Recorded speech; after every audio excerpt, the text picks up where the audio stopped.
Hi guys, so I wanted to take a couple minutes here and review some of the concepts we learned about with regards to carbohydrate monosaccharide structure, and then kind of show you an easy way to think about drawing and remembering the names for and the structures for the 8 carbohydrates that are shown in green here, which are the ones that you need to know. So again, highlighting just some things to remember here. Anytime you see the prefix or the suffix OSE, that again means that we've got a sugar. There's aldose sugars and ketose sugars, and those just differ as whether or not the carbonyl that we have in the sugar is on carbon 1, which makes it an aldehyde, right? So that CHO group there that we have, or the carbonyl group is on C2, having a ketone. So when we have sugars, those are the only two positions we see a carbonyl, either at carbon 1 for aldose sugars or carbon 2 for ketose sugars.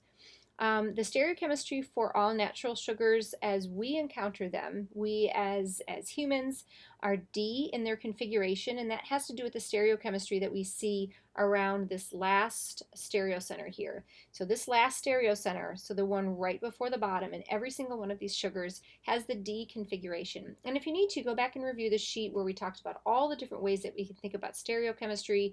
There's D and L, there's plus and minus, there's R and S as ways to think about stereochemistry. So make sure that you're familiar with what the D and the L refers to.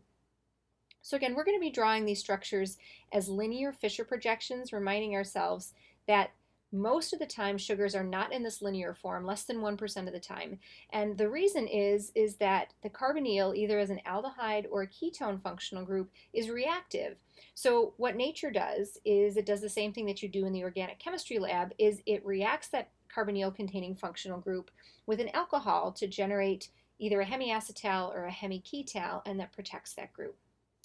So just a little bit more terminology that'll help us as we move on to the next slide here. If there are two sugars that differ only at one stereocenter, we refer to them as epimers. So that's a term that we're going to be using as we think about how to draw different sugars that we need to know. And so as we kind of break this apart here, we'll see that there are 4 sugars that have 6 carbons, 2 sugars that have 5 carbons, and then 2 sugars that have 3 carbons. And so we'll start with the 6 carbon sugars, and then again we'll show how they were related to each other. And then we'll also look at the 5 carbon and 3 carbon sugars as ways to think about some of the other sugars that we need to know. So the first thing that we're going to do here is we're going to draw glucose. And the way to draw glucose is remembering, and so there is one that we just kind of need to know, and we're going to say that that's going to be glucose. So glucose we're going to remember because it's an aldose sugar, so it has an aldehyde functional group. Every sugar that we talk about here has a CH2OH group on the C6 carbon, and then since this is a C6 carbohydrate, or a 6 carbon carbohydrate, it's a hexose sugar. We're going to have 4 carbons in the middle here. And I want you to remember the phrase right, left, right, right. So I want you to say it to yourself a few times, right, left, right, right, right, left, right, right. And what that has to do with right, left, right, right is where we see OH groups on our sugar here for glucose. So again, this is going to be D-glucose. So there's hydrogen atoms on the other positions. So when we say right, left, right, right, that shows us where our OH groups are. And if you can remember that, then you've got yourself off to a good start because we're remembering what the structure is for D-glucose. So to remember 2 more of the sugars, we're going to create epimers. So remember, epimers differ at the stereochemistry at 1 carbon. So we're first going to draw the C2 epimer. And one of the things that you just kind of have to remember, and again there'll be flashcards to help on this, is that the C2 epimer of glucose is mannose. So we're going to be drawing D-mannose here. So C2 epimer means we are going to be changing the stereochemistry at the 2nd carbon, which means at this position here we're just going to switch where the OH group is. So I'm just going to draw everything else the same. So I've got my aldehyde group on top. I've got a C6 CH2OH group on the bottom.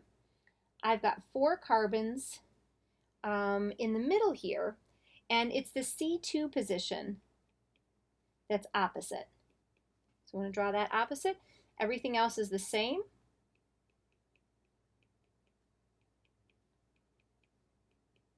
and now I've got D-mannose. So again, I'm not going to ask you to draw all 8 of these sugars, but one of the things that you will have to remember is that D-mannose is the C2 epimer of glucose, and so at the second carbon, we're going to see an OH group in the opposite position. Continuing on this theme, the C4 epimer is galactose, so D-galactose. So again, I'm going to draw my aldehyde group. These are all aldose sugars.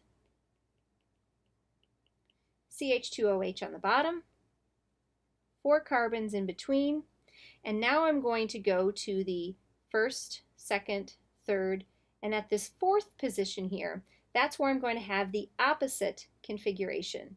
So now I'm going to have my OH group over here, and everything else looks the same as we see for glucose.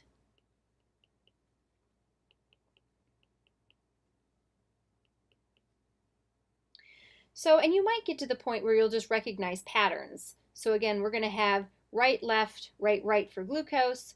We're going to see 2 together and then 2 together here for mannose. And then for galactose, we've got 2 kind of together that are in the center. So again, however you want to remember it is totally fine for you. But we do want to remember that galactose is the C4 epimer of glucose and mannose is the C2 epimer of glucose. So now we've got 3 out of the 8 carbohydrates all taken care of. So there's one other one that is 6 carbons, and what we're going to do is we're going to draw the ketose version of glucose. So again, remember aldose sugars have the aldehyde functional group in the C1 position, so the ketose version is going to mean we're going to put our carbonyl at C2. And hopefully what you'll realize too is that we don't have to worry about what the stereochemistry was here, because when we put in a carbonyl there, that carbon becomes sp2 hybridized, and so there's no stereochemistry that we need to worry about. In addition, even though we're taking an aldehyde and we're making it into an sp3 hybridized carbon, which is tetrahedral, because there's going to be a CH2OH group there, there's no stereochemistry that we need to worry about. So now we're going to have a CH2OH group here. We're going to have a CH2OH group again on the bottom, but now this C2 carbon is going to be a carbonyl.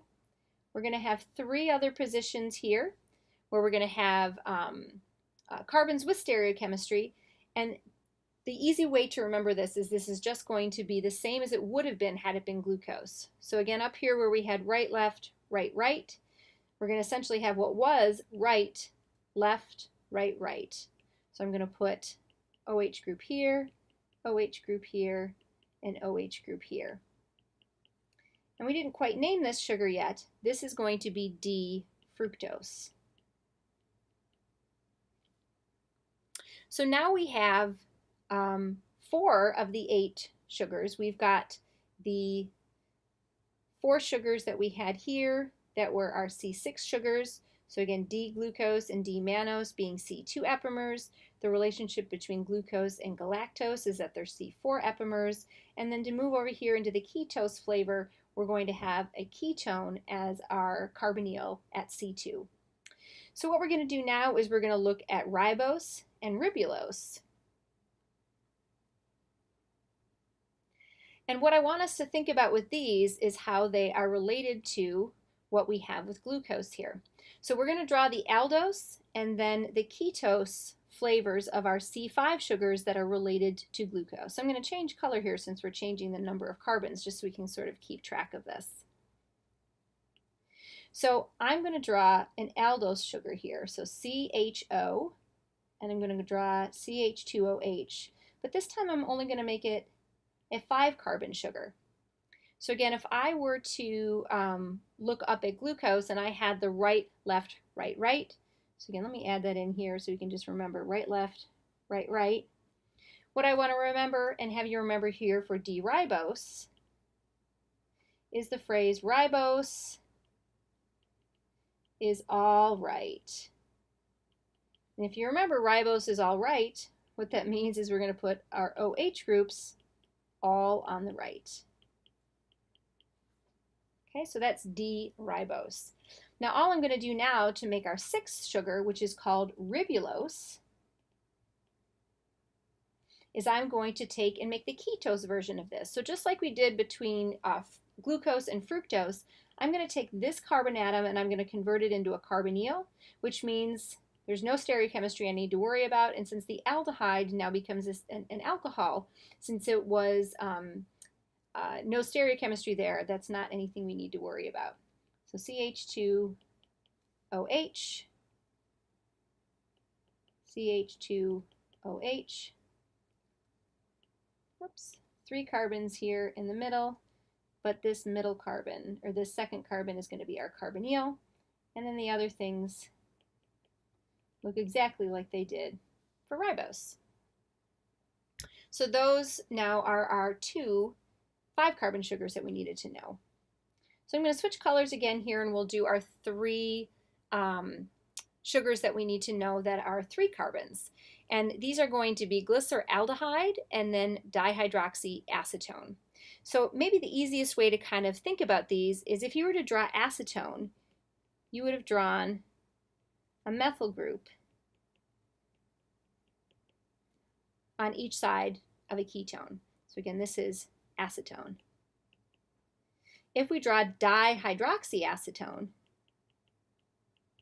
that means we're adding a hydroxyl group to each carbon where we have the ability to add a hydroxyl group. And again, that looks like a sugar because we've got a carbonyl at our C2 position, so this is our ketose sugar, and then we've got multiple alcohol functional groups. So again, this is dihydroxyacetone.